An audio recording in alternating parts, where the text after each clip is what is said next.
Welcome to today's business support series, Increasing African Nova Scotian Employment Opportunities. We have such a large crowd today, so I'm just gonna take a few minutes to let folks trickle in, grab some coffee, grab some water, grab a notepad, whatever you need to do to feel comfortable, take the time now to do that. And I'll begin shortly. We have a beautiful panel in front of us today, just amazing. Such dashing looks, and you'll hear in quite a bit of how genius the minds are of these individuals. So I'm super excited to share the insights that will happen today with everyone, and I'm even as equally excited to see the turnout that we got for this this webinar.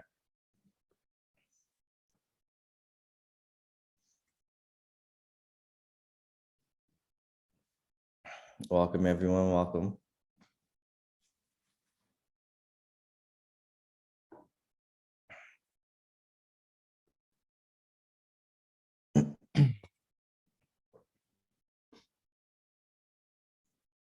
All right, I'm gonna, without further ado, I'm gonna get things started. I'm sure folks will be able to catch up as the conversation moves forward. So without further ado, good morning, everyone, and thanks for joining us today. I'd like to start by acknowledging that I'm speaking from Halifax or Chibuktuk in Mi'kmaq, the ancestral and traditional lands of the Mi'kmaq people. I acknowledge the peace and friendship treaties in this territory and recognize that all of us here are treaty people. I would be remiss if I didn't also mention the presence of another distinct population here in Halifax, a community that has been here for over 400 years with historic roots and many many monumental contributions to the community here in Halifax and our overall community here in Canada. And that population, of course, in which I'm speaking of, is the theme, the community in which today's webinar is focused on, and that's the African Nova Scotian community. And as someone with strong roots to this community myself, I'm like I said, I'm super excited to be having this conversation with you today, and I'm super excited to see, like I said, the attendance. This is this is the biggest turnout we've had for a webinar in quite a bit, and so I think it just speaks to the appetite here in Halifax to address this issue. And I think it speaks to the amount of allyship in which we have here in our community. So it's very exciting to me, and I can't wait to get this started. I'm excited to be with you here today during African Heritage Month to talk about how we can increase African Nova Scotian employment opportunities. I'll take this time to remind everyone that the goal of today's webinar is to walk away with something new, whether it's a new perspective, a new idea, or a new connection. That's the point of the basis of equity, diversity, and inclusion work is really the collaborative nature of it. And so we want to encourage people to ask questions, to learn, to walk away with new perspectives, new ideas, and and new connections as well to help form those such strategies to make this work grow and prosper in the future. So another reminder, just be sure to put your comments, concerns, and contact info in the chat while we're speaking today. We do have a prepared questions for our panel discussion, but I know that some questions may arise during that, so just pop them in the chat, and we promise to get to them after the designated questions in which we have prepared. So without further ado, let's meet our guests. I don't want to take any more time. I want to get right into it. So the first guest I'm going to introduce is Bradley Daye. Bradley Daye is co-founder and CEO of Placemaking 4G. He is a community leader, coach, and member of the African Nova Scotian community with deeply rooted history in Nova Scotia, with direct ties to the late, great Delmore Buddy Daye, a former professional boxer and politician who has contributed a great deal to the African Nova Scotian community in Halifax. Next, I'd like to introduce Ashley Hill.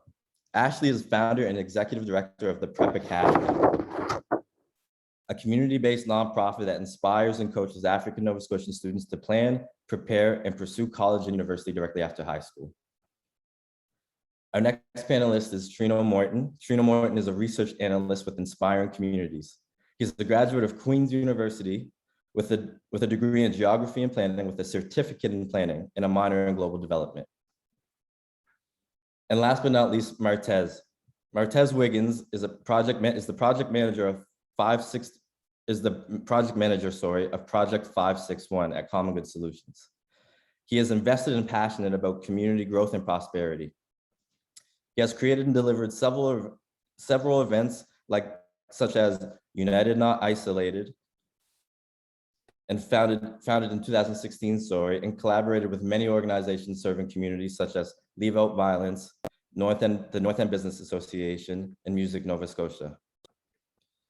Martez works collaboratively every day to help community serving organizations connect with youth and African Nova Scotian folks within our community. Welcome everyone, and thanks for joining us today.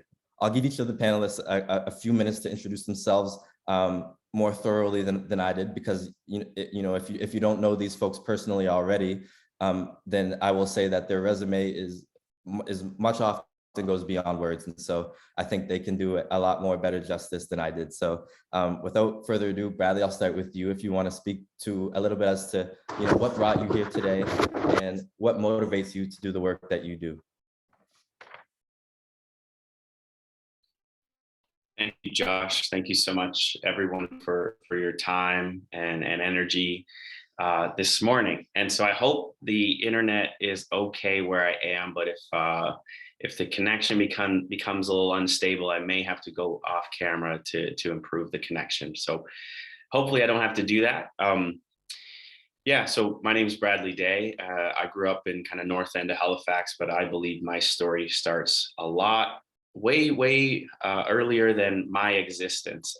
My seventh great grandfather came to Nova Scotia in 1789 as a Black pioneer in the Digby area of our province. His name was William Barton. I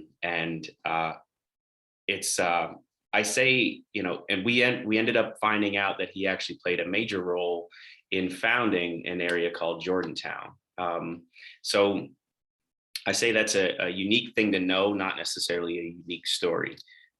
There are 50 plus Black communities all across our province, and we don't really know the founding stories of those communities. And part of that history has been kind of really stripped from us. So the juxtaposition of my story is that on the other side, my mother's side of the family is Scottish. And so Josh actually was with me on that trip. We went to Scotland for the Social Enterprise World Forum, and I became very curious about the Scottish side of my lineage. So a couple Google searches later, and I was able to figure out, my tartan. Spence is a part of the Macduff clan. The Macduff is one of the original clans. You can look up your tartan. I was able to buy a piece of material that's linked to my lineage for centuries. And so I think that duality for myself has been something that has shaped how I show up in the world for most of my life. And I've been able to kind of fit in everywhere and nowhere at the same time. I feel like there are moments that,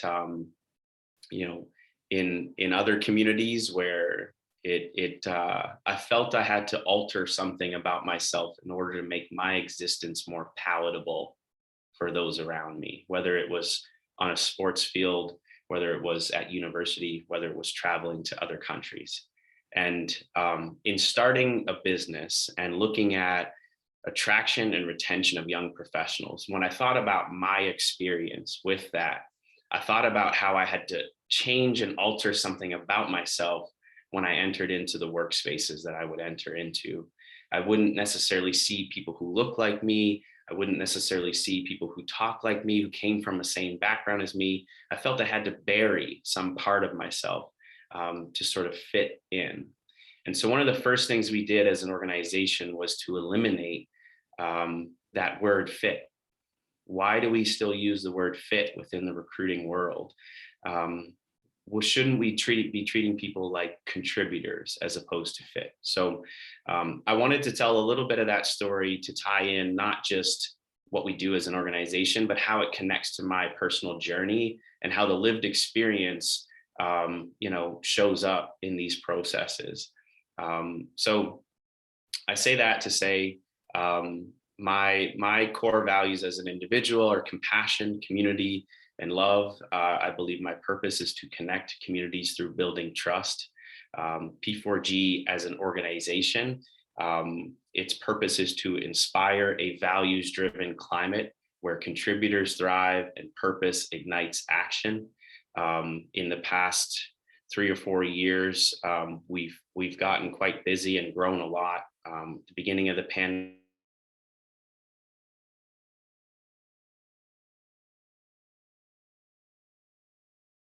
the work that we,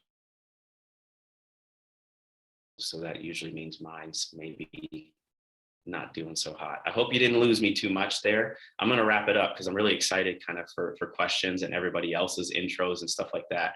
But really excited to be here, really excited to talk about some of the strategies, and not necessarily strategies, but some of the ways and methodologies and approaches that we take to recruiting and how that shows up in the recruiting world. Thanks, Josh. Thanks for such an insightful intro, Bradley. And we missed a little bit of it, but I mean, I'm sure we'll catch those insights in the Q&A portion. So thank you for that. Ashley, you're up next. Tell us about your journey and what's brought you here.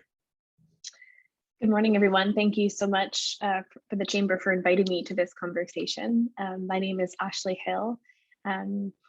I am passionate about student advancement, education, and the development of African Nova Scotian communities. So last year, I founded the Prep Academy. As Josh mentioned, it's a nonprofit organization designed to inspire and prepare African Nova Scotian students for college and university directly after high school. I created this organization based on my lived experience and the challenges that I faced and the systemic barriers that I've experienced in pursuing and obtaining a higher education.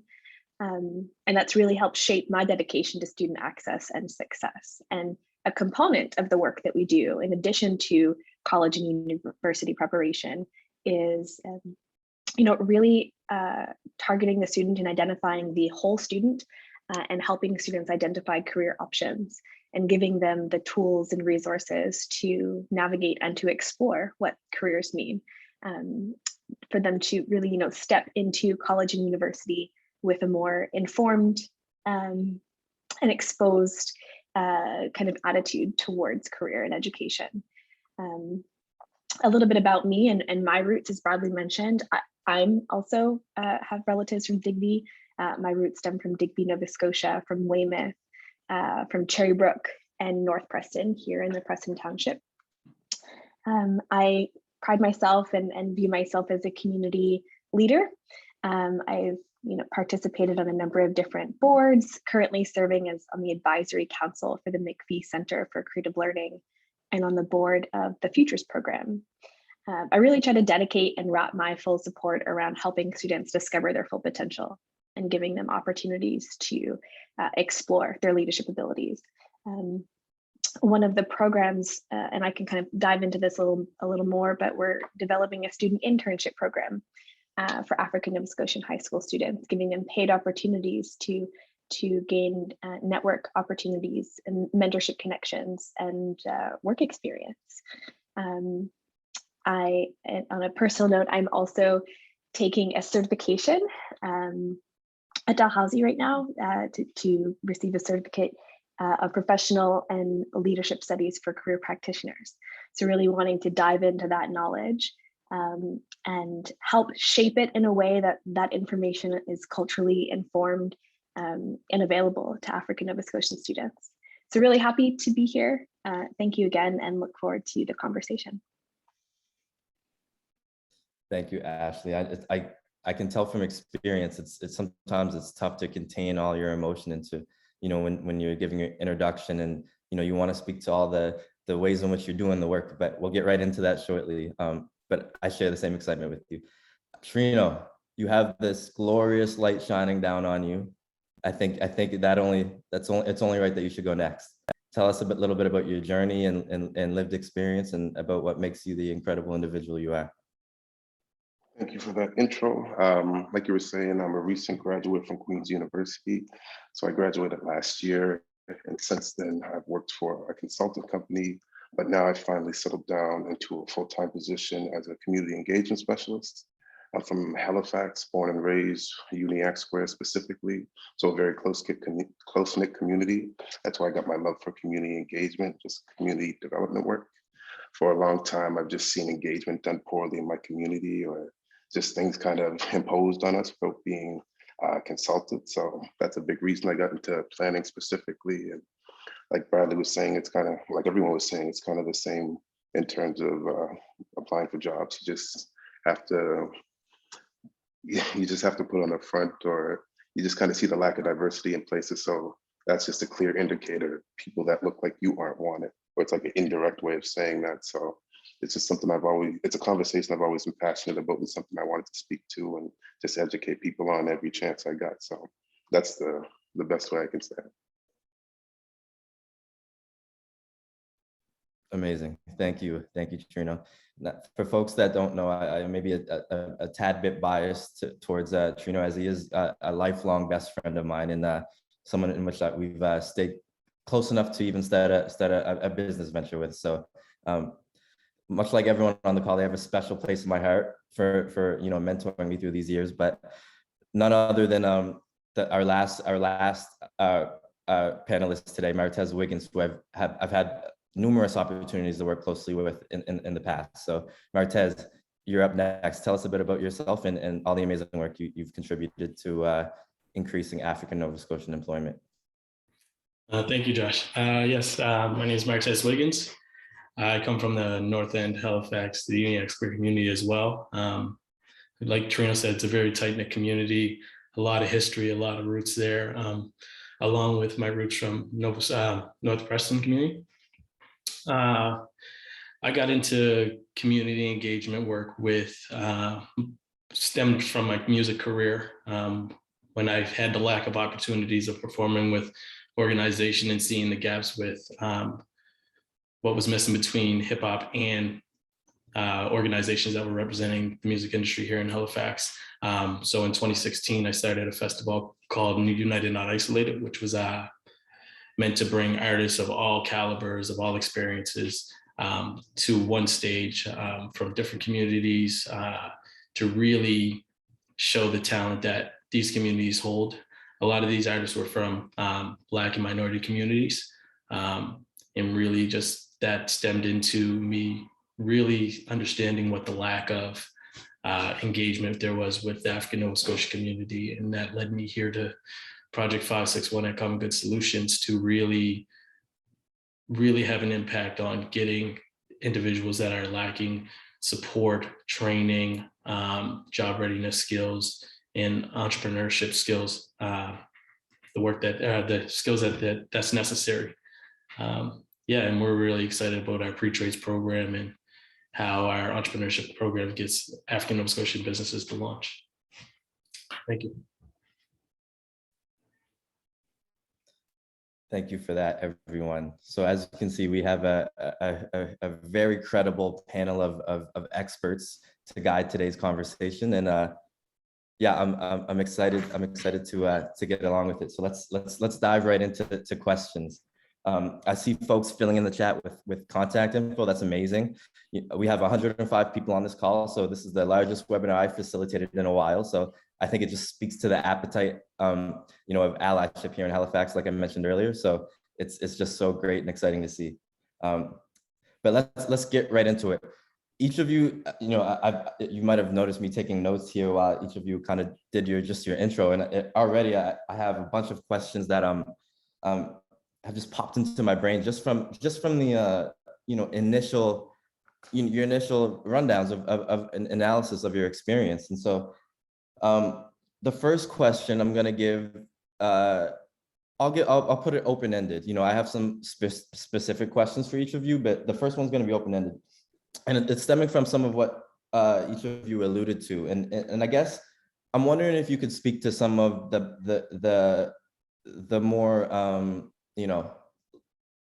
primitive engagement practices in which you've experienced as a community member? What are some times, an organization or business that has tried to engage with you or your community, our community, and, you just looked, like you just thought this is not, connecting to me. It's not reflective of my experience at all. They could do better. They need to do better. So if you could maybe speak to, an experience where you've maybe that thought has crossed your mind, or, a lot of you alluded to how poor engagement practices kind of inspired you to get into the community engagement field. So Trino, I see your hands raised. I'll shut up and let you take it away.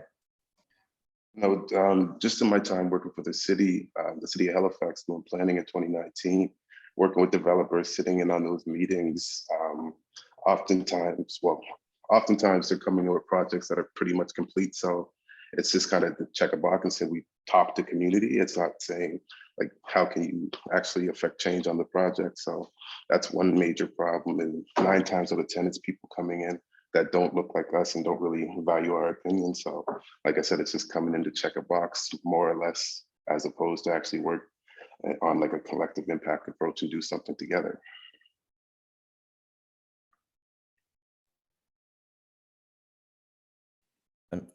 Thank you for that, Trino. I can only, I remember my first experience working for a larger organization, and by definition at the time, for me, in my experience, that would have been maybe a group of like 10 plus, right? So, at the time, at my age though, it's a new experience, right? And so you have to attribute all the learning, all the insights necessary to navigate that new experience, while also, kind of adding the trials and tribulations that come along with every day of being of color, right? And so I really appreciate that insight, Trino. Bradley, you have a question on it. I had a follow-up question for you, but go right ahead. Oh, well, ask your question. I was just going to add to kind of what Trino said, but ask your question. You mentioned earlier how lived experience shows up in the processes in which you implement to do the work. Can you speak a bit to that and how that looks? Yeah, I think it's a good question, and I think it's not just something that shows up for myself or for my organization, but I think it's, as human beings, we bring our experience into the workplace. So I think as employers, we have to be conscious of that. And we have to make sure that we're creating a space where that is being welcomed, but at the same time, not being probed at. And what I mean by that is, I think if people divulge certain things, if they share certain experiences, there can be circumstances where the response to that maybe is unsafe. But as long as you're not kind of forcing that out of people, I guess what I'm trying to say here is that specifically how this shows up in recruiting is people think that bringing one person into an organization is going to shift what that organization is able to know and experience and grow. And it's often maybe a designated role. I believe that designating roles is a very positive way to make change in your organization. However, when you place sort of expectations on that person coming in, that they're going to want to be involved in the diversity committee, they're going to want to be involved in building out diversity policies. It's like they came to do marketing and communications. Just let them do marketing and communications. They're going to bring their lived experience. They're going to bring themselves. And all you have to do is create a nourishing environment for them to be themselves and support them. So, ways that shows up for us. I think from the perspective of our internal culture, we've done some things that in our values, we want to make sure that we write out behaviors that are associated to our values. And so if somebody is displaying, those actual lived behaviors, and we make sure to recognize that as an organization, we have something just as simple as high fives, where if we see those values being lived, then we just, we give them a shout out, we give them a high five on a call. High five to Marge right now, who I'm in her living room taking this call from. So high five to you, Marge. I've got a live studio audience here. I had to move closer to get some bandwidth, but I hope that made sense to everyone. Yeah, no, that does make sense. And I have a follow-up question. Live audience, I love it. I guess, how important is environment when bringing on new diverse staff? Because I think and can you speak a little bit to some of the values and how they play out in the day-to-day workplace, physical or even virtual environment, depending on what whatever is required. But I guess the question is, how can employers, what's the first step in creating a more inclusive and representative workplace environment? I can jump on that one. And just to add a little bit of context, prior to starting the Prep Academy, I've had opportunities to work at a variety of different organizations, including the financial industry, nonprofit organizations. And prior to founding this organization, I was the manager of diversity, equity, inclusion, and human resources at the North End Community Health Center. I often find, or I have witnessed, where organizations will dedicate a position and want to hire a specific role, and they may not be ready for that role internally. I think what really needs to happen is you have to have a clear understanding of workplace culture at everyone at the management level. That includes, like, whether it be your founders, your executive directors, your managers. Everyone has to have a hand in and be participating in continuous conversations around what diversity, equity, inclusion is. It shouldn't be a subgroup that folks are not participating or are not active on. And to Bradley's point, hiring a staff member to join, thinking that they would want to join that organization. I've also seen, companies have a diversity, equity, inclusion, and approach all of the Black people that work in the organization and ask if they want to participate on that. So I think really spending a lot of time on diversity, inclusion, and understanding what workplace culture is, how that plays an effect on attitudes, on appetites, on the everyday environment in an organization is extremely important. I thought I'd add that point in. Thank you for that, Ashley. And I think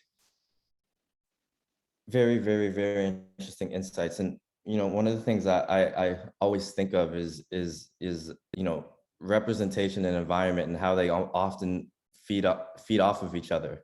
And one thing I've come to learn, in my journey in this field, equity, diversity, accessibility, and inclusion, is it's a process, it's a learning process, right? And so I guess, can you folks speak? Okay, I have so many questions. It's hard to almost I need to revert back to my notes. The first question is, I guess, how important is it to build a safe environment, but also a brave environment where your colleagues are respectable, but also willing to acknowledge and understand and be willing to be told when they're wrong and how to do something better.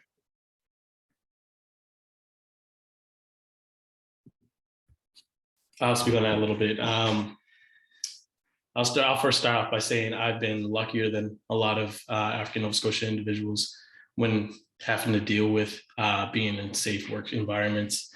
I've been in some unsafe, unpleasant, uncomfortable work environments, and really having to code shift, as I would like to say, to try to fit in. But I think to have a core staff that understands when you bring in someone that isn't directly or that is visually different or a minority, you have to look at what they bring to the table and not look at their differences, and really focus on not treating this individual different because of what they look like and things like that.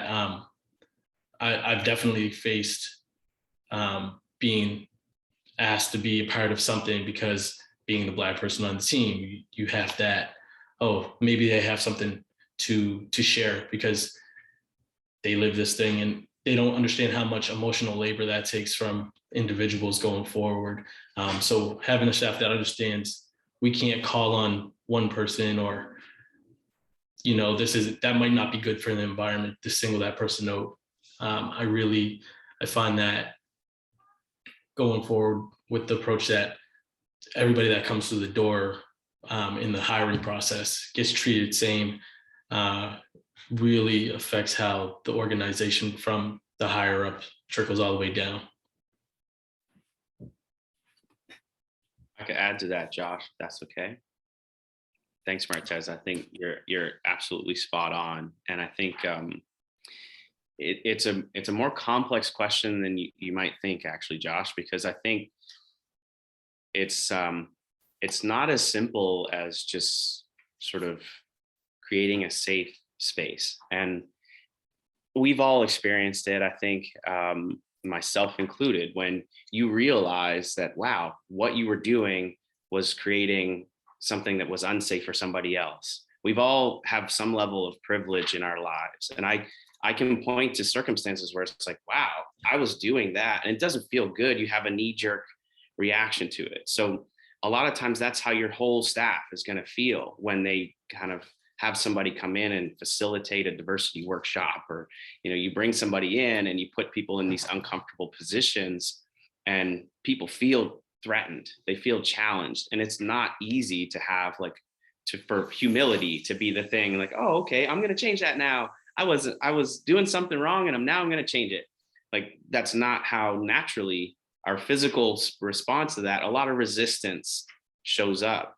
But I think the more we get comfortable with accepting the privilege that we've had, with accepting our role in racism, in oppression, the more we accept those things and the more we're put in uncomfortable positions, the more we start to get, comfortable with that uncomfortable. And so you're going to get it wrong.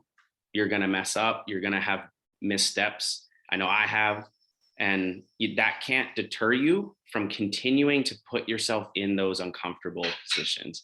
People talk about it's a journey, but they don't talk about how it's a journey and what emotions are going to show up and what things are going to happen through that journey. And I just think that, we should acknowledge that we're all human. We all have these emotions and responses to things, but, to continue to work through that and to continue to move forward is ultimately kind of a big part of this whole thing, right? Wow, amazing. I was just going to add on quickly. Absolutely right about that piece, Bradley. And I was just going to add on to the safety piece when it comes to a workplace and diversity, whatever the case is. Like Bradley said earlier, you can't just hire one person to expect everything to change or expect things to be better. And that in itself can create a negative workplace at times, because when you're in a space like that, like I said, you're just presenting a perception of what you think people want to see, as opposed to your true self. And like I said, you're indirectly being shown that this is a standard for what people want. If you look around and you don't see anyone else that looks like you, so you're gonna mask who you are and try to be what they want. So I think that's very important, just when it comes to like being diverse, not having one person. And it's funny that we talk about I had a conversation last week, or as recent as last week, just about diversity in the workplace. And it was the same thing. Like, we're all fortunate to have a job, but when we look around, we're the only people like leading these diversity charges, or everyone looks to us. And it's tough being the voice of change for an entire community or an entire group of people when you can't speak for everyone and everyone's lived experience.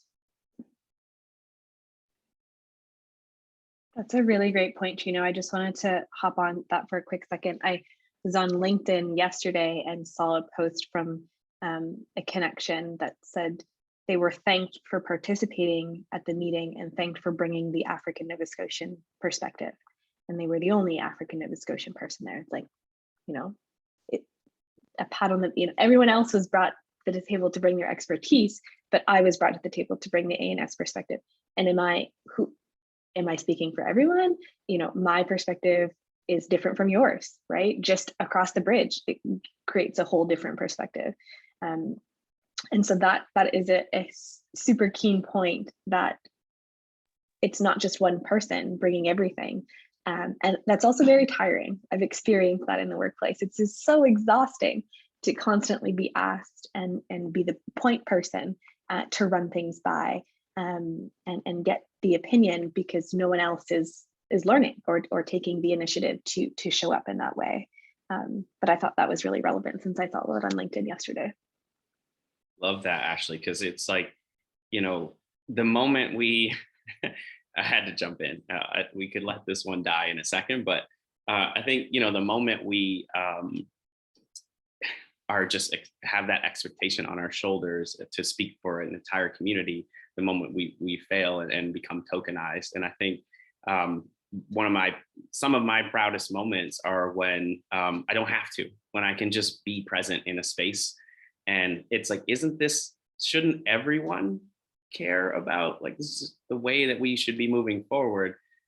So when somebody says something or something happens, or there's a big component missing when it comes to, I think you can all know what I'm talking about as panelists, in terms of you're in the room and you notice something that is maybe just blatantly racist, and you're kind of looking around to the other people is like, okay, I guess nobody's going to call this out. So yeah, that was racist. We can't do that. And everybody was like, well, I was going to say something, but I didn't think it was my place. And it just like, it's everyone's place, isn't it? So that, I think, is your point, Ashley. And it's just exhausting being that person that always kind of has to raise your hand and be like, that's not okay. So you know, some of my proudest moments are when I just don't have to, and I can sit back and others kind of jump in and see that and have the confidence, have the knowledge, have done the work to be able to speak to it. So many great insights. I'm trying to contain you because I have a question after every sentence that comes out of your mouth. I've been jotting down so many notes because everyone has been saying such interesting things. And, you know, I think based off what everyone said, I would conceptualize equity, diversity, accessibility, and inclusion work to be centered around 3 key themes. Those being humility, collaboration, and allyship. And so, you know, the humility, they're all crucial pieces, and, you know, you need all of them in order to move the work forward. And so, you know, the allyship piece really relies on the broader organization. You know, it starts with recruiting one new African Nova Scotian employee. That's where it starts. And for you know, the employee will experience, you know, a lot of what we're discussing here for, you know, until it becomes a more inclusive and representative environment. And so, you know, I think everyone spoke to some of the emotional challenge and demand that has on the employee, and which is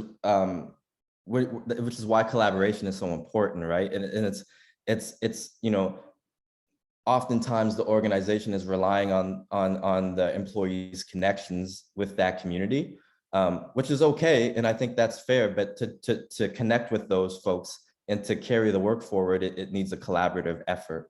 And then to the allyship piece, like it goes hand in hand. You know, we need strong allies, and I think we have that. So, which is why I'm so excited that, you know, these insights are being shared with such a large group of allies here today. So let's keep it moving.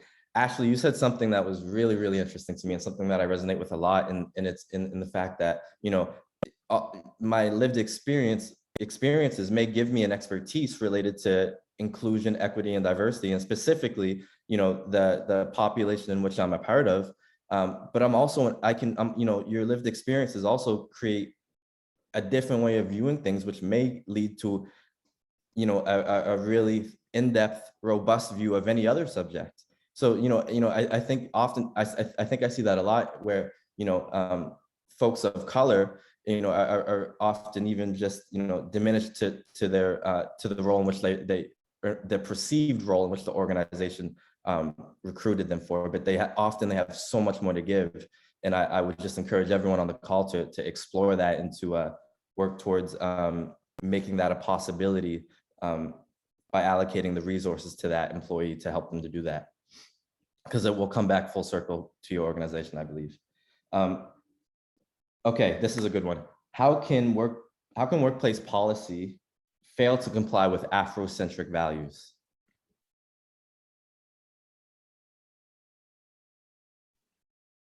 I can hop in and just give a really quick example. I'll just kind of hop back to your last piece though, where you talked about diversity, equity, inclusion, and the values piece. People always forget about belonging. So diversity, equity, inclusion, and belonging. And that's really acknowledging the importance of creating cultures where talent feels included, valued, and that they belong. And a huge component of belonging, and I just saw Ms. Bernadette's comment around human resources, is you're doing a disservice. Human resources can't be completely separate from diversity, equity, inclusion. You have to have knowledge around diversity, equity, inclusion, and belonging in order to create human resource policies and procedures for your organization. I had a friend of mine who had a cousin pass away a year and a half ago. And as we know, as African Nova Scotians, cousins can be brothers, sisters, whoever that is to you. And so there wasn't an HR policy bereavement time for this particular family member. Normally it's, close grandfathers, it could kind of state who falls with under the bereavement leave. And so, just redefining those types of pieces, or not completely identifying and listing individuals to be included in those policies. Bereavement time can be for your cousin, right? And that, I think, is tapping into who we are as a community and how we connect together and what values we hold. But that is just one key example. And I think specifically for human resources, like, let's tap into diversity, inclusion, belonging, and let's take a look at where your policies are and who's created those policies. Normally those policies are have been grandfathered into the organization, but it's, I guess, I'll put a call to action to all of the human resource folks on the call to really dive into your policies and identify, are they inclusive to African Nova Scotian communities, but communities of other individuals as well. And oftentimes it comes down to who you have shaping said policies, right? So I think that has a lot to do with it. And I think inherently there's just, and actually that's such a great point. It comes up all the time too. Like, I think that is something that we work with a lot of organizations that recognize that and have dismantled that. So like, I'm super proud of a lot of the organizations we get to work with, that they understand that humans are dynamic and not resources. So, we often talk about HR and humans as resources. So think about that. Is a human a resource or a human being? So, we've actually internally in our kind of HR policies, it is human dynamics and not human resources. So even just to change some of those languages changes how you think about the people that work for your organization.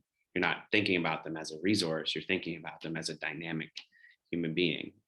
So our policy around vacation is that there isn't much of one. It is unlimited vacation. It's kind of a work-life policy where you align yourself with your life. If you need to take a day, take a day. And it's founded in trust. And, that is how we treat the people that we work with every day, is in that trust. The only thing that's in there is a minimum. You must take 3 weeks. But other than that, Yeah. Amazing. Thank you both. Sorry, Ashley. Yeah, You're I up. was just going to chime in really quick. A lot of organizations, or some organizations, need part of unions as well. So you don't have the ability necessarily to change what's in your collective agreement.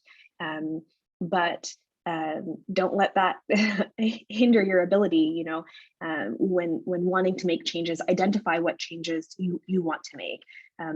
Consult with individuals, and most importantly, your employees.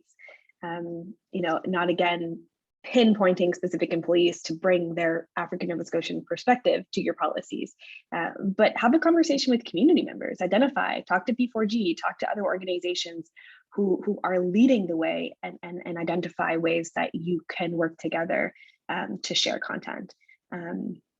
But yeah, I just wanted to add that union piece in as well, is that sometimes folks are like, well, we can't do anything, you know, we're a unionized environment, but there are tons of ways that you can continue to work to support your employees. I was just going to piggyback on and just reiterate what was just said. It's super important to have the people who are going to be affected by the policies or whatever the case is involved in the conversation. And that's too often not the case. And that's always my approach to engagement, or whether I'm hired to engage, just get in contact with the people who are going to be like drastically impacted by the policy, the building, or whatever the case is. Just connect with those people and get their input. And typically, well, more often than not, that's when you have a great project, when everyone's involved in the decision-making process. Such amazing insights. Thank you all. You know, it's such a, you know, like you folks have alluded to, more often than not, a lot of these policies are made by either the owning, the people who own the company, or the management team, and you know, whoever the makeup is, whatever their lived experiences comprises of, is what kind of is what plays out in that policy. So even running it by, you know, African Nova Scotian, like seek out those organizations to do an audit, or these support entities to audit your policies.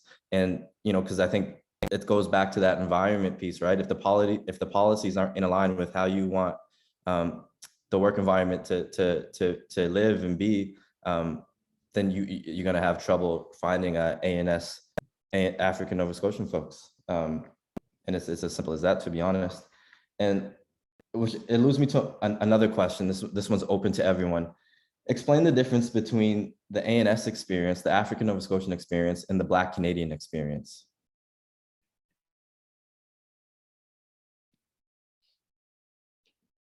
Martez, I see you chomping at the bit. I can kick us off. Maybe I can kick us off.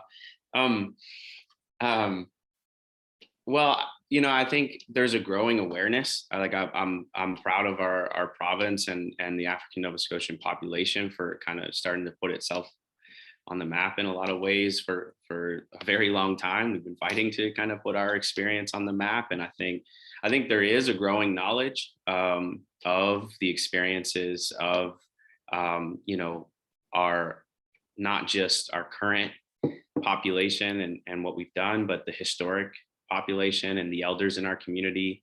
You know, people are starting to, I think awareness is where we need to start, right? And people just aren't aware of the uniqueness of the local population. I talked about it a little bit in my story in terms of being here since 1789 in my family's case, and that is deeper in some other families' case. And so there is, and I honestly, I don't think a lot of people can truly answer just how different that experience is for their family. And that is part of the problem. There's such displacement and detachment from where we're from. And I think a lot of people are still searching for where their roots are and how their family got here. When you have that level of displacement, it can be something that there's a lot of generational trauma in that, and the trauma hits a little different for folks that have been experiencing that for decades, centuries. And so it's hard to explain, I guess. It depends on, and I don't want to take away from the African Canadian experience. And however those folks ended up coming here, whether it was in kind of the 70s or 80s or 90s, or in recent history, if they immigrated, or what country. And so there's such a uniqueness in how people have come to this province. But even if we look at 1960, the majority of Black people in Canada were in Nova Scotia before these large immigrations came in. So the majority of the Black population in Canada was in Nova Scotia, was African Nova Scotians. So, it's something that it's a new history, and it's a little different in that way. So, I'll just kind of stop there and leave anybody else to kind of chime in. Like you were saying, with the history here in Halifax, or just Nova Scotia, from the Jamaican Maroons to Africville, to, like Ashley said, just looking at present day, everything, if you go from the square over the bridge, like Black communities are different. So it's just unique wherever you are. But I think one thing that holds true is just like the racism and like how we are treated as Black people, and just the issues we face. There's some common ones that just everyone has to face, or everyone is forced to face. But I think our lived experience is what makes us different, and what gives us just different things to offer as individuals. Very, so true. Thank you both for those insights. And it makes me think okay, sometimes it's hard to control it's tough. I knew it would be a struggle putting together this panel to just maintain my questions, because you'd have so much. But I think the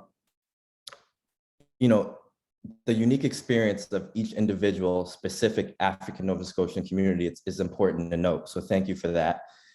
I guess my question is, the problem areas of focus for each community is different, right? So in my community in Uniacke Square, a very emerging issue in the past few decades has been gentrification.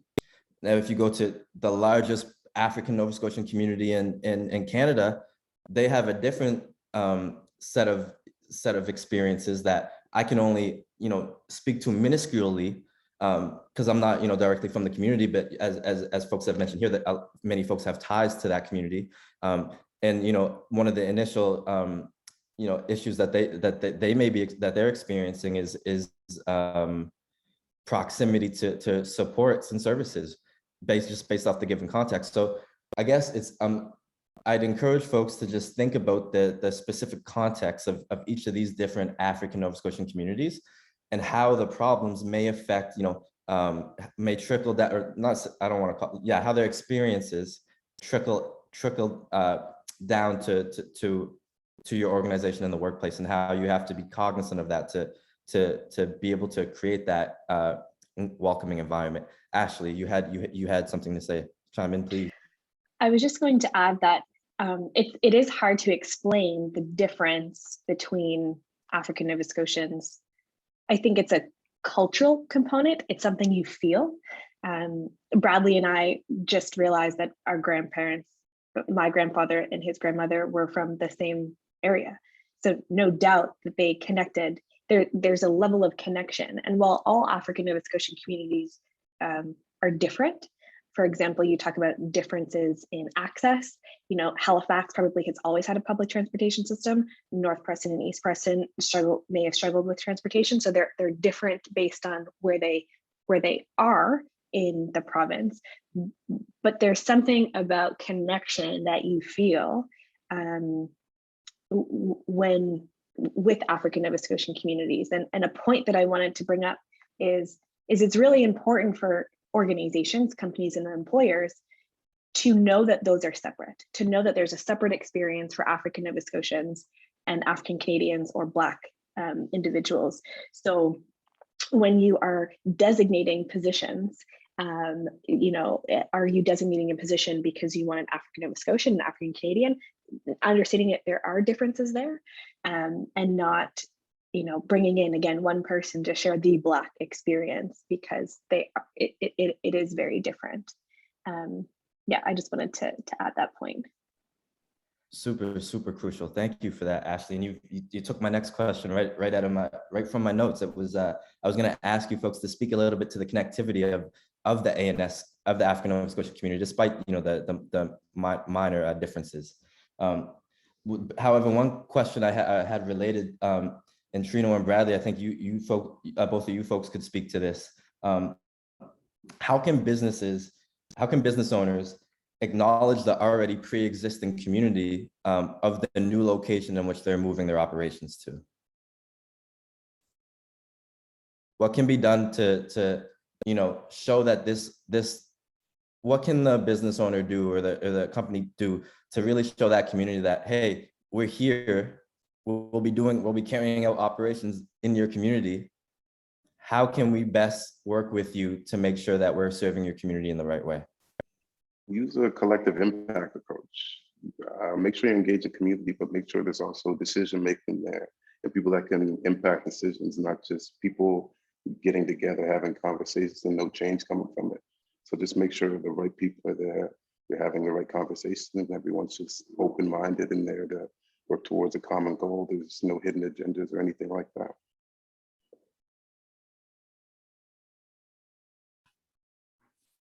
I'm going to go in on what Trina said with that common goals and having it all on Front Street and being transparent.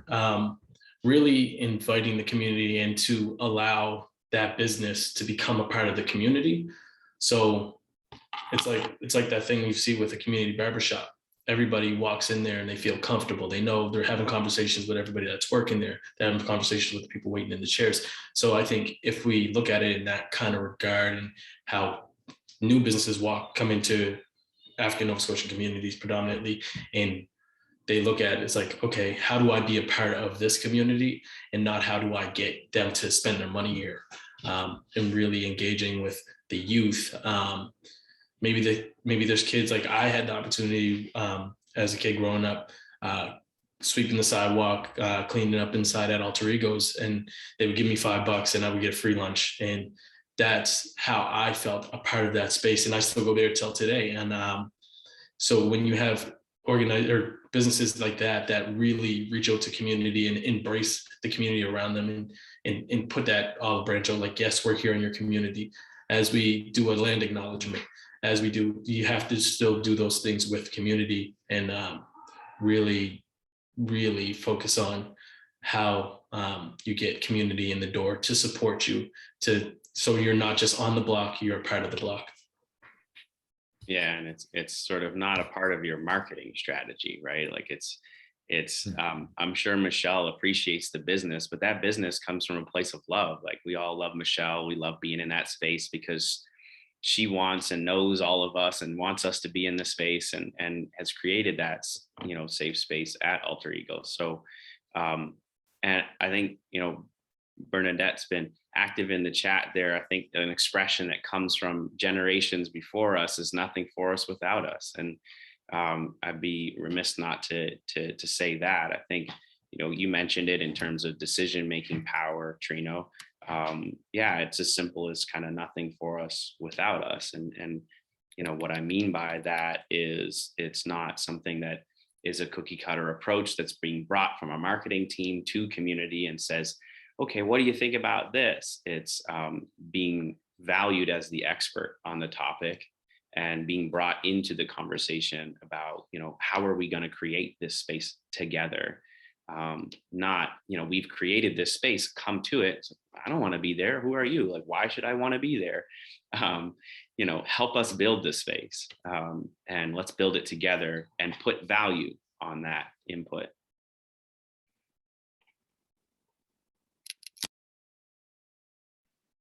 Gina, you have your hand up. Did you want to go? Yeah, the only thing I was going to add quickly, or that I forgot to add, was oftentimes, when you alluded to it, is you don't know people's lived experience or what they're going through. So it's important to meet community where they're at, or meet whoever you're interacting with where they're at, because you don't know if they have access to transportation, they just finished working like their second shift at their second job or whatever their case is. So it's important to meet community where they're at and bring the conversation to them if you're not getting the results you want or your audience isn't diverse enough. And that's a good time to just step back and look at what you're doing. And that was something I preached when I work at HRM. I'm like, people from my community don't feel welcomed in down City Hall. I'm like, until Lindell got elected in here, they didn't feel welcome down here. And even now, like, they don't feel represented because he's the only like person of color down there. So it's just important to meet people where they're at and show you actually want to engage with them and just build up that trust, because they had a rocky relationship in the first place. So if you're not going to try and build on that, why would it's just going to fizzle out or just remain stagnant? So. Thank you so much for that. Bartez, I love that example you gave of your early childhood experience and how that's affected you, and it affected, you know, how you the work in which you find yourself doing today. And you know, I think it speaks to you know, the drive in which it comes from, right? It's like each one teach one is a very, very famous philosophy in our community, and it's something in which we value so much because of that connectedness of our community. And you know, allyship is a part of that. So we need to extend that philosophy and let the broader Halifax community know of that. There was a question, Martez, can you speak to some of the work that Project 561 Jobs is doing in building building the skills necessary of the African Nova Scotian community and really you know, leveraging that untapped labor market to find more meaningful employment for our community? Yeah, so at Project 561, we're here working with youth, trying to figure out what skills are necessary. And what I found myself really doing lately is talking to people and not trying to use my past experience to act like I know what they need, because my needs are different than everybody else's, as so theirs. So what we started with January 2021 was our entrepreneurship program, which was focused on Black women. That went really well. And then we also started in the same January that our pre-trades program, where we work with all in-star quality renovations to really like get African Nova Scotian youth. There was 14 of them, and they went through this 3-month program to figure out where in trades they found their interest. At the end of it, some found out like trades and labor isn't their thing, but there was quite a few within that really figured out that, okay, I want to be an electrician, I want to be a carpenter, I like plumbing a lot. Like really being hands-on is for certain people, and really try to figure out how do we now get them from this pre-trades program into apprenticeship opportunities? How do we get them into meaningful employment? Some people don't want to go into the apprenticeship and things like that, but really identifying what their career paths are going to be. That's what we focus on with the pre-trades, and fleshing that out helped us, you know, increase the chances for those individuals to get those opportunities and work with companies that are safer, I would say, you know, like that understand when so-and-so doesn't show up for a shift, understanding that there might be things that went on in that community over that week, or, you know, and saying like, all right, well, let's check in with the individual rather than let's write them off. And so like, there's a lot of work that we can do as African Nova Scotians, empower and community leaders, but there's a lot of work that still needs to be done on the employer's side of understanding the circumstances that each individual comes from with regarding like circumstances, mental health, and things like that. Because at the end of the day, a bad day isn't just because they woke up on the wrong side of the bed, it's because something is actually affecting. And so like, we really want to collaborate with employers to get them to understand that as well. Amazing. That's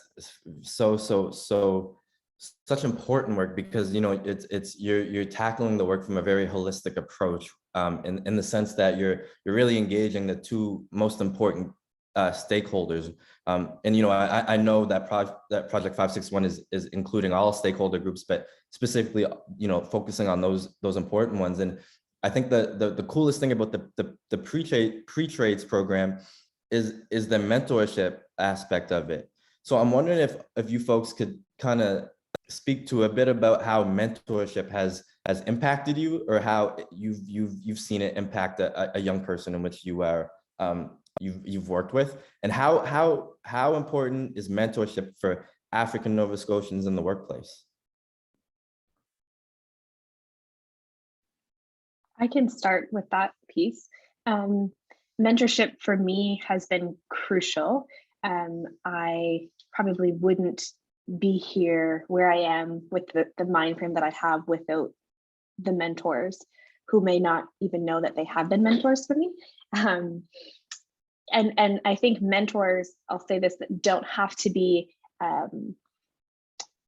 in like an executive director or in a higher role necessarily than you, but just someone who understands what you're looking for in career and has the ability to navigate and kind of give you some insights on who to connect with, what types of conversations to have. And so some of my mentors, like Bradley, I'm not gonna lie, it's been kind of like someone that I've been kind of watching and has kind of mentored me without him really knowing, I guess, but you know now.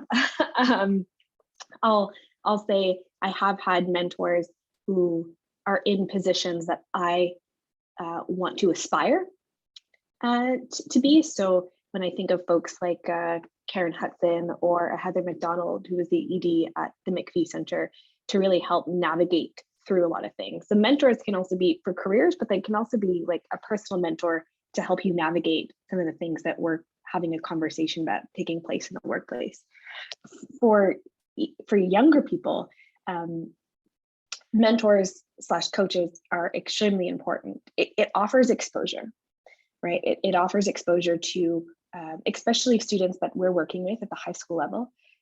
It kind of opens the doors to possibilities. It shows you what's out there, how people are moving in the world, how they're holding themselves, kind of how to navigate some of these networking and conversations, how to show up in certain spaces.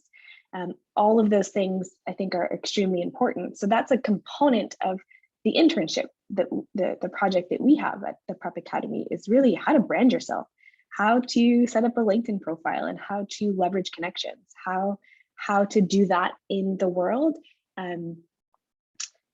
Because, you know, unfortunately, for the longest time, I was one of the only Black individuals in a lot of spaces, in a lot of rooms.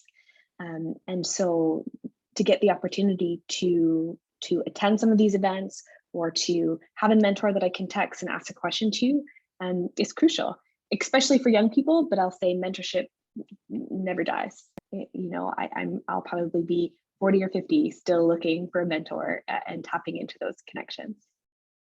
So true, Ashley. And I think, you know, even more apparent for when you know, for marginalized communities, when, you know, access to different networks has historically been, you know, exempt from such communities. And so, you know, it just, I had the pleasure of hosting a webinar just the other day with a very intelligent young woman who broke it down in two kind of concepts: mentorship and then sponsorship. And she identified mentorship as much of us know it, have come to know it to be, but she identified sponsorship as that referral after the mentorship work is done. You know, after the learning, you know, the mentee has been the sponge for, you know, however long it takes them. And then, you know, the second piece to that is the sponsorship, the referral. And that's one of the more important pieces, because as alluded to before,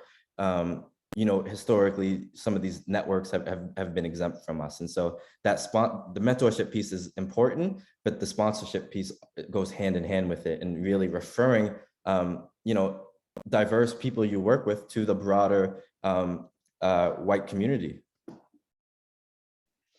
I also wanted to just add something about mentorship in the workplace. So I think unless, and I say unless, and then I think about it again, but I'm thinking in terms of positions like a nurse, right, or a nurse practitioner, where you have to have a certain certification or a license to do your work. If you're looking to diversify your workplace, when you talk about diversity, equity, and inclusion, and we're talking about increasing opportunities for African Nova Scotians to enter these workspaces, think about values, like Bradley mentioned, and do your values or the individual or the candidate's values align with your organization, right? Because that is where you will get the most benefit, is bringing on folks who believe in your mission, believe in your organization, and want to contribute. And if they do not have the X number of years of experience that you are looking for, what opportunities can you create in your organization to support that person?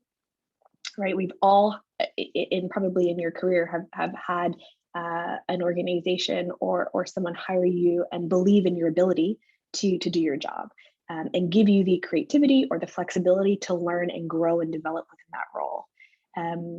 And it can't be, we need someone now and we need someone with this number of experience.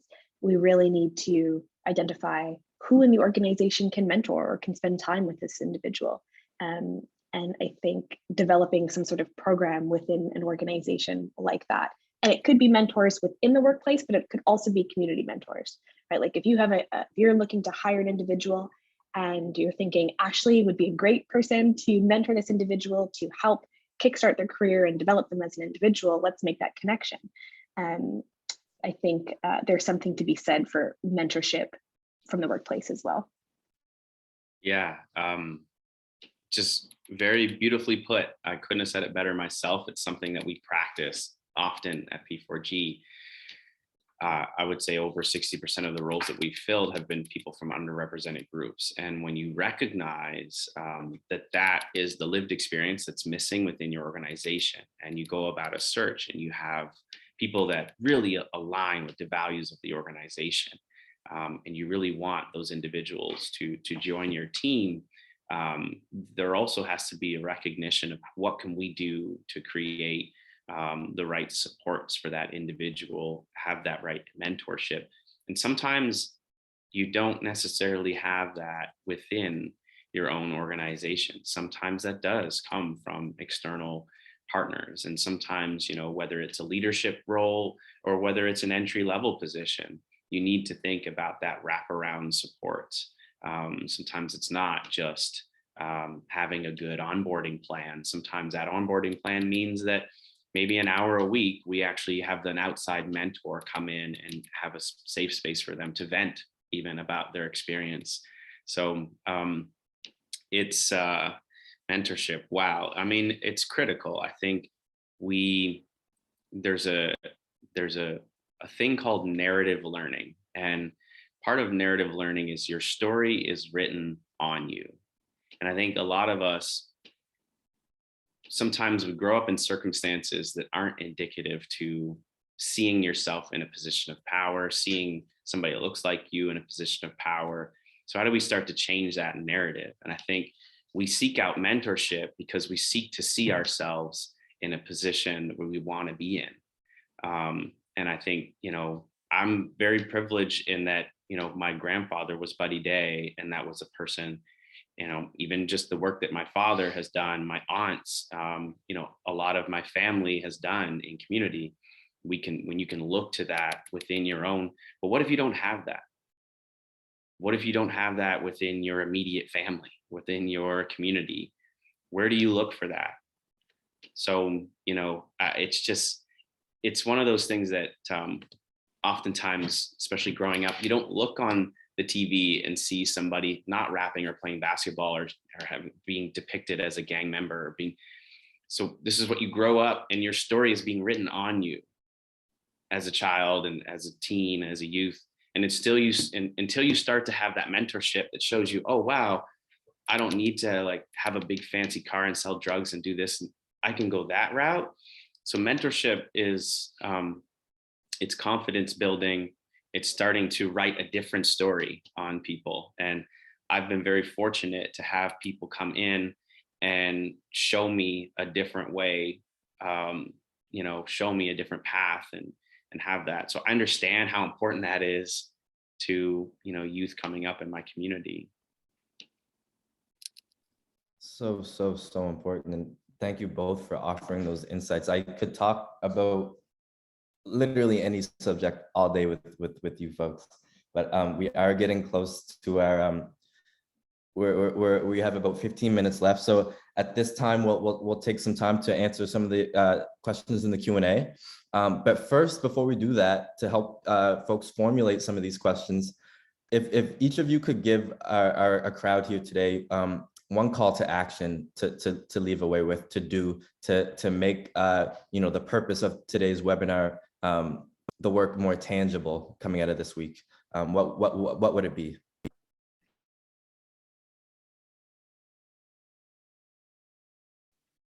I have a few that are on my mind based on the conversations that we had. Diversity, equity, inclusion, and human resources. Tap into organizations and connect, right? Build those connections, intentional partnerships and connections and authentic connections with organizations you see are doing things right. Reframe what your policies look like. Question everything in terms of your policies. And when we're talking about increasing the employment opportunities for African Nova Scotian youth in terms of diversity, equity, inclusion, create those mentorship opportunities, whether or not you have the capacity internally, because I know we are all flat out in our jobs and what we do, but build those intentional connections with individuals who can offer that support to young African Nova Scotian folks. But don't do it and say, hey, Ashley, can you mentor this individual? And great, that's the connection. I saw something and it's kind of funny, but pay people for their time and then add tax on that. Not to say that that is what I'm looking for or putting myself up there, that I'm offering mentorship, but in terms of building those relationships authentically, that's something to consider as well. Create your pipeline and identify community organizations and members who can contribute to your pipeline to increase representation. And the Prep Academy is a great place to start. Add that plug in there too. Thanks, Ashley. I hope you didn't take all the calls to action. Let's, Bradley, give us something to walk away with. Yeah, I think there's a million action items that could come of it, and it's hard to pick one. And I guess I'll just start from where you might want to start if you haven't already kind of gone down your journey. And so, do you really know why? Do you really know why you want to, diversify your organization? Has that been communicated to your organization? Not just like the why. Okay, you ask somebody why, and they're like, "Well, we're committed to changing." Does that tell anybody on the call right now why? Like, do I know why? No, I don't. So, do you know your why? Figure that out. Really ask yourself that question. Answer it and communicate it to your team and communicate it to community. And you may not be able to figure that out on your own. So like Ashley said, there's a lot of resources as it pertains to recruiting. We're that resource, but shameless plug, Ashley style. But yeah, no, I think there's a bunch of action items, but I'm just going to stick to that for now. And I'm excited for questions. Thank you for that. Trino and Martez, can you keep it under 10 words? Call to action. We're running short on time and I want to get these questions answered for folks. You know me, I'm not about quantity, I'm about quality. So I'll keep it short, but not under 10 words. I just had a few things. I was just going to say for employers, whatever the case is, just think about what does diversity mean for you and your organization. Like Bradley said, are you doing it for a holistic reason, or is it just to check a box? Do you run or work at an organization that you're proud of? Just kind of think about that question and just ponder that. And if you looked around if you were a BIPOC individual and you looked around your organization, how would you feel? Would you feel included, think like it's an inclusive environment? Or would you feel like you have to put on a perception of what people want? Can you be your real self? Just think about those questions and how that changes how you interact with they'd be more mindful of things like that.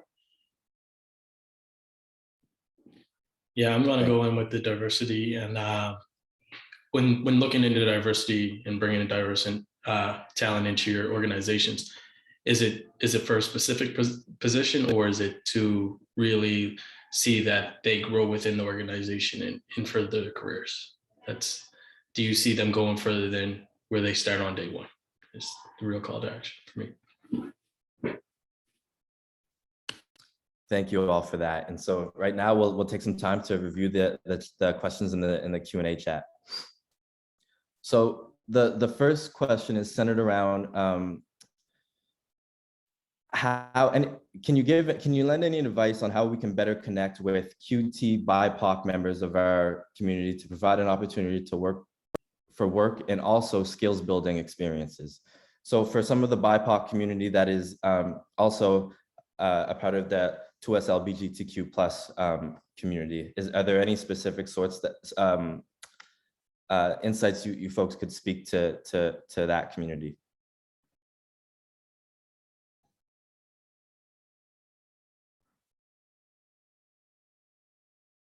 I'll dig in a little bit there.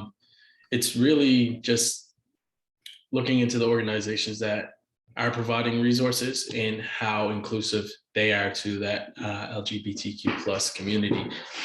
Here at 561, our doors are wide open. We want to work with everybody. I may not have the lived experience of some individuals, but we do have a diverse staff that is committed to providing that safe space and that the training that may be required for these individuals. Thank you for that, Martez. And I think one thing to note there is, like you articulated, you may not have the direct lived experience that aligns with that specific community, but sure enough, you're cognizant of all your lived experience. It helps you to think about some of the barriers that already exist, which kind of helps to ideate and kind of, almost anticipate some of the same kind of barriers in which other marginalized people may experience. Mind you, that's just still the start of the process, that you don't finish the process until you engage with that specific community. However, I think it's a great place to start. And like you said, just do a quick Google search, identify some of the organizations that already support those folks. And if you have trouble, locating those organizations, then I would say exactly what Martez alluded to, and just connected from someone to one of the intersectionalities in which their makeup is comprised of, and you may be able to find answers going down that route. Yeah, and if I could just touch on that for a second, please. Too, because I think the way in which the question was worded was, connecting people from that community to opportunities and resources, and so the organizations that do that work. One of those organizations that we've had the privilege to actually work with and help find a new ED is the McPhee Center. And I think that they understood their own internal capacity to be able to deliver on that type of programming. So a lot of times you have to look at your internal capacity, who you have on your team, and whether or not that is an area that you feel comfortable delivering, that type of work on. So, but also just as it pertains specifically to like maybe even the recruiting process and how we create a space in which that from the onset, we're creating an environment where people feel comfortable and open and safe, and is giving the opportunity to even self-identify, giving the opportunity to even express your pronouns, just making sure, we talked about policies earlier, making sure that things aren't built in a way that is, non-inclusionary of different experiences. So are you making sure that when people send in an application to your organization, they have the opportunity to express their pronouns, to do things like that? So there are ways in which we can alter our own policies to make sure that we're creating the type of space that is welcoming to that. So yeah, just leave it there. Thank you for adding that insight, Bradley. So the next question is, how can someone who does not look like you in the amazing panelists, who isn't a person of color, be welcome to join in the change making? I would say initiatives or like conversations like this start here. Actively try to be a part of them, actively engage, ask questions like yours, to get questions you have answers to. Just be actively engaged and make sure you're the one trying harder to get information than trying to pull it out of someone. That's a really Yeah. important piece. That's so crucial. The importance of educating yourself versus relying on someone else to provide that education. And then I also think, the question said, who isn't a person of color be welcome to join in the change? The assumption that you're not welcome to join in the change, to just being an ally and saying, wherever you're working or whatever organization you're a part of, that you want to be part, making that stance and saying that you want to support, you want to be a part. But that is a key piece to what Chino said, because that eliminates, relying on individuals, BIPOC individuals, to educate coworkers on how to be engaged in this work. Yeah, I think both of those are really, really amazing points. And I think to the person who asked that question, I think just by being present today and even by asking that question, I think that you're really making the first step in being an ally, right? You're choosing to listen to these amazing experts and educate yourself. So I think that's how it starts, and the roadmap will form itself as you continue to increase your education on the matter. If anyone else doesn't have anything to add, I'll move on.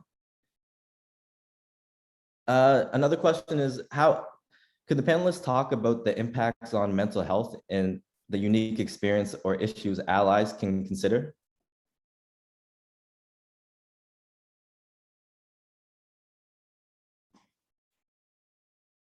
My connection dropped a little bit there. Can you repeat that question? Yeah, sorry about that. So this question is centered around the mental health of both African Nova Scotians and people of color. Like how does, and maybe you folks could speak to how, doing this work impacts or affects your mental health, as well as allies. Just to reply quickly, I know one specific event and something that happens far too often, just any tragedy surrounding just African Nova Scotia or just African Americans, whatever the case is, like the George Floyd event. When you go back to work after that and being like one of the few Black people or the only Black person working in a space, and just still being the only diversity in a space, and everyone just relying on you to speak for everyone, or just, yeah. So that can be tough, especially mentally, when they want to be there for you, but they're going about it the wrong way, or they're still trying to get you to be the diversity for a group of people when you just need space or you just need your time. But you have to put on a brave face and still go in and work. Yeah, I think what the question is trying to get at, if I understand the question properly, is that professionals and people of color, people who are from underrepresented groups, who are doing diversity work, and the toll that takes on them. When February came around, I didn't really get excited. I actually started to get like a pit in my stomach because of how much I was going to be called on to be a part of, and it just like, it can drain you. So to understand that self-care for DEI professionals is so important. The burnout rates of DEI professionals are very high. It is hard work. It is very difficult work. And to show up for others and create those safe spaces for others who don't necessarily have the ability to create a safe space for them, they're often going in to very difficult environments and holding space for people who in some cases just don't even deserve it. And then having to take that trauma on every day, that's a lot. It's a lot. Constantly having to educate the people on things that in their heart, they know that shouldn't everybody know this, right? So that is a challenging place to be. And so, to have space and self-care and to give people the time to do that and take the space they need for their own mental health is so important. So yeah.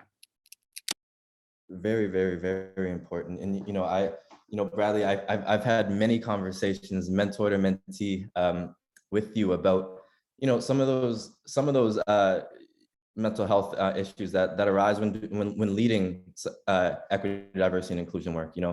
Most, as mentioned, it's a journey, and everyone has a certain amount of privilege associated with them, which means everyone has a certain amount of learning to do. And so, oftentimes equity, diversity, and inclusion person for an organization, is spearheading the work, which has its own, its own associated costs of mental health, but also, you're receiving a lot of the backlash for the learnings in which you're contributing to the organization, right? Because, the public perception of the organization isn't the perception you have as this newly hired, community engagement person to connect with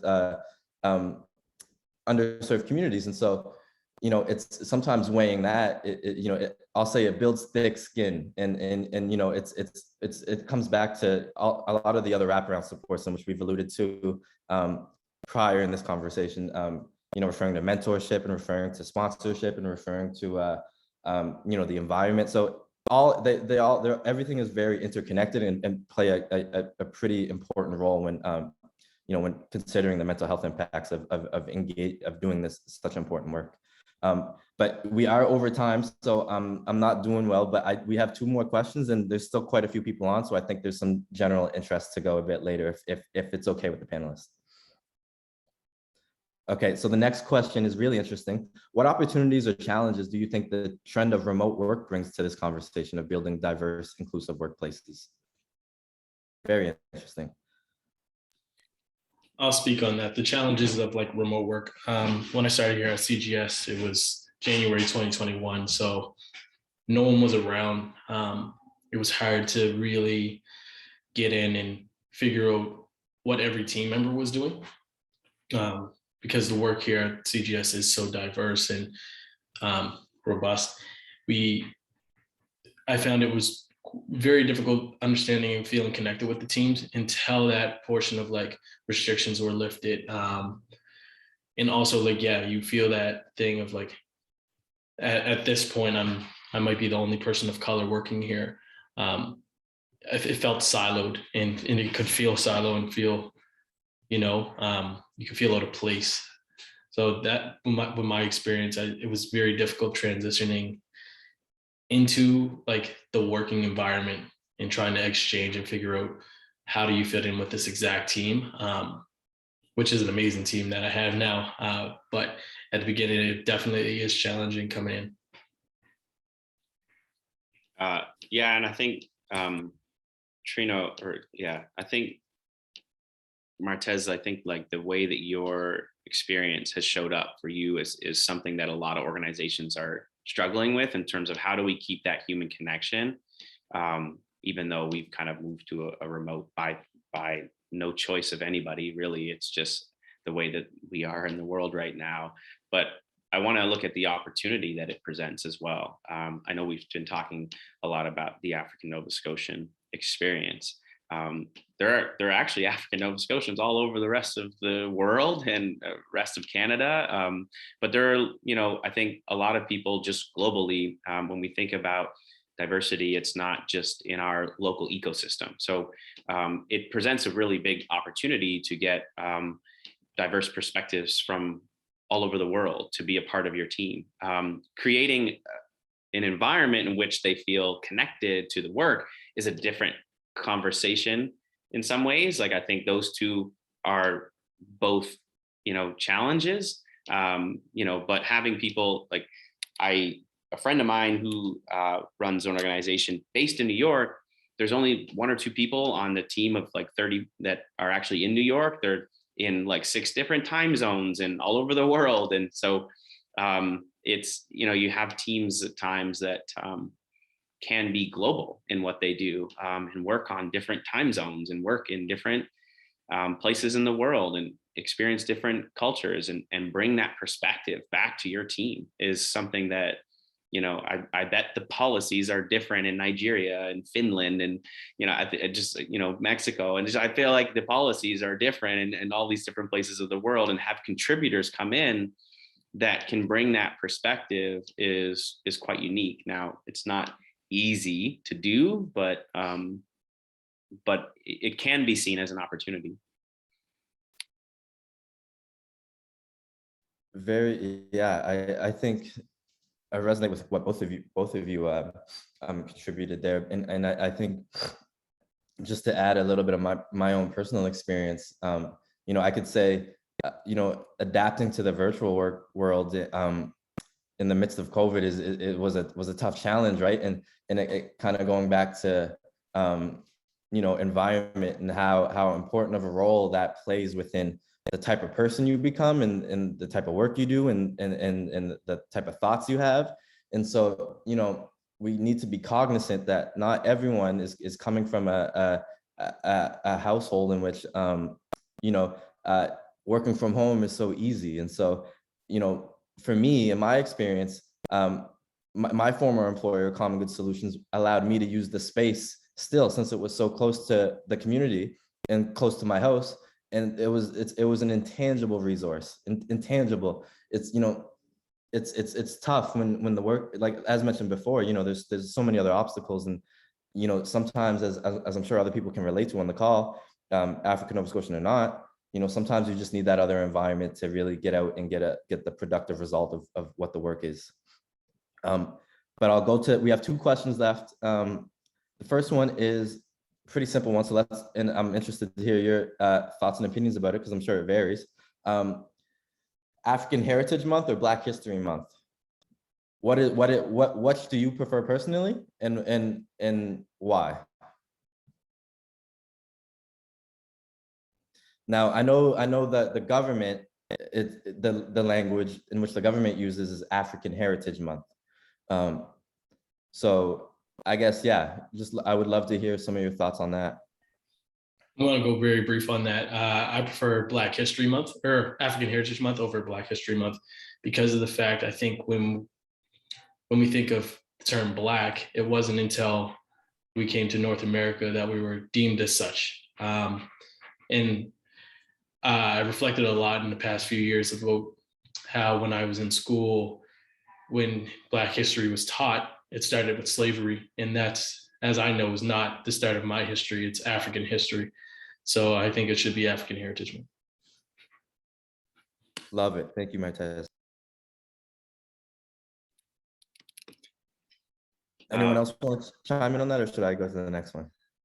I don't know. I don't necessarily have a one or the other. And Ashley, I see you unmuted, so I'll be quick. I just think that the Black experience is, people identify with so many different things, and it's so unique everywhere that I don't know, there's a lot of varying experiences, and what people resonate with in terms of their personal identity is so complex. So I just find it a question that, like, it's just a little challenging to kind of pick a side or say one or the other. And I really resonate with what you said, Martez, as well, being connected to the continent, because we don't really often get the opportunity to see our history beyond the history of slavery, which when you go to Ethiopia, which Josh and I did, you do get to see your history in the context of no slavery in a place that's never been colonized, which I didn't know until I was there, really, right? Like, we don't talk about that. Never been colonized. There's no chains or slaves in any museums. It's all, the first kings and queens. I agree. I appreciate your viewing there, Martez.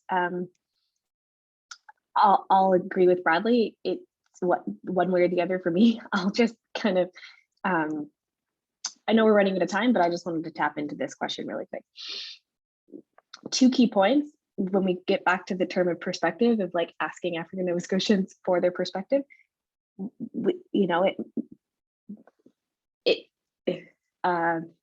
can I word this? Don't expect us to have an answer. Don't expect us to have an answer. Say how you feel. Yeah. Don't expect us to have an answer on that question. but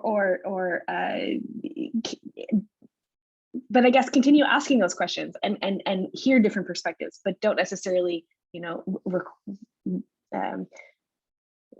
yeah, I've never thought of it until you said it to me, but I appreciate Martez's, and I'm gonna go with that moving forward. I appreciate that. I'll also just pose this question. It says, we're looking for ways to celebrate African Heritage Month at our office this month. It's February 17th. In terms of diversity, equity, inclusion, and making sure that things are at the forefront of your mind, having your plans for African Heritage Month or Black History Month should be made in, you know, well in advance, and have these things thought out, showing that kind of says, oh, it's an afterthought and we should hurry up and do something to recognize this month, and then that's not fully fleshed out, or it's not authentic and intentional. I'll just add that 2 cents in there. Just to add my 2 cents quick. I was just going to say I agree with what Martez says, but just to go back to what Bradley said and what Ashley just said, when I see Black History Month or African Heritage Month approaching now, I kind of just get a knot in my stomach, because you know you're going to be poked even more that month than half of the organizations that do decide to show something. It's just kind of more often than not, it's to check a box, and it shows in the display, or like you said, it's just more of an afterthought than anything.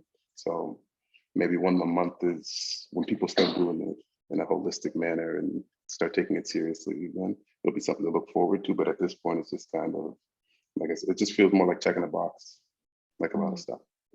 I would actually, just in cognizant of time, and I just want to get this out, but I would tell that anonymous inquiry to schedule your stuff in March or April. It, you know, the month doesn't necessarily matter. If I saw an organization celebrating African Heritage Month in July, I'm going to support that organization. I mean, you know, because they're thinking about it not when they're supposed to be thinking about it, right? And that signifies that, you know, they care. So I would encourage you to start planning now, and yeah, do those events or advertising in April. You'll get all kinds of support. But the next question I will ask is, final question too, is how much would an independent Black journalism help keep white allies informed, as well as the diverse Black population of Halifax? So a specific independent Black journal, I'm so sorry, that word is tough. Can someone help me with that one? Journalism, sorry, I got it.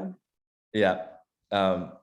So yeah, this question is related to that, and just inquiring about the need for that, and if you folks would think it would be helpful.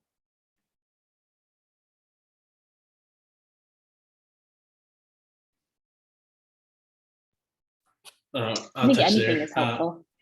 Exactly what I was going to say, and also comes with the investment of other communities as well, to want to be informed and giving it the attention that it demands as like a regular news outlet. So it'd be very impactful. Thank you, Martez. I love that. Yeah, I mean, oftentimes this is just an interesting like concept to have as a reality. It would be beautiful, really. I think DBDLI is working on some things around publishing, and you think about like you write a book and you have to go to a publisher, and how much that story gets altered by the publisher. Having a Black media outlet for journalism just generally would change how our content comes to the public. And a lot of times we write for us, and you know, and it never ends up, the audience shifts as it gets, you know, put through things. So I've been on interviews with various media forms where what actually ends up going on air has been changed and altered in a way that was not the intended message, and the pieces I really wanted to come through never did. So I think if somebody's seeing something in a similar lens that I see it, they may be able to pull out the pieces that, yeah. So I didn't necessarily answer your question in terms of taking pressure off of us to be the ones that are outspoken. It would just be really dope to have something that was like by us as a media outlet. Maybe that's an ace topic, Ashley, Josh. Thank you, folks, for those insights. We are 15 minutes over time. So if there are I'll give one last chance since we already went 15 minutes late for if there's any other questions, pop them in before I finish my ending monologue, and I'll try to get the panelists to answer them for you. But without further ado, I just want to thank everyone for coming on today. Not only mainly the panelists, but also that everyone who registered. I think it like I said multiple times on this call already, I think it speaks to the testament of allyship here in Halifax in our community. And I'm excited for where this work is going. I will note, just for some if you enjoyed this webinar, we have another webinar happening next week in celebration of African Heritage Month, titled Celebrating Nova Scotia's Black Economy. And this is going to be another panel discussion, much like this, open, free-flowing, lots of insights, with business owners from the Black community here in Nova Scotia. So in that, we'll get to see a bit of the intersectionalities of business owners and how that works to impacting the wider community here in relation to the equity, diversity, inclusion, and accessibility work. So that's going to be an amazing event. Visit our website to register. Still lots of spots open. And we're also really looking forward to live events happening. So we have a bunch on the horizon. Here at the Chamber, we host quite a bit of events over a year's time. So be sure to check out everything that we have on the horizon, because many of our Q1 events that we were unable to plan due to this pandemic of ours are moved to Q2 and 3. So we have a packed spring and summer for a bunch of networking opportunities, a bunch of similar conversations like this, conversations around indigenous practices and treaties, and supporting BIPOC folks, as well as LGBTQ plus and trans folks. So lots of great stuff on the horizon. So I want to thank everyone again. After that reminder of what's to come, and I want to thank the panelists again. I really appreciate it. It's been a pleasure of mine to be able to talk with such friends. I would consider all of them over work time, and it's amazing, and I can't wait to do it again. So thanks everyone, and I'll leave it at that and let everyone get back to their busy work days.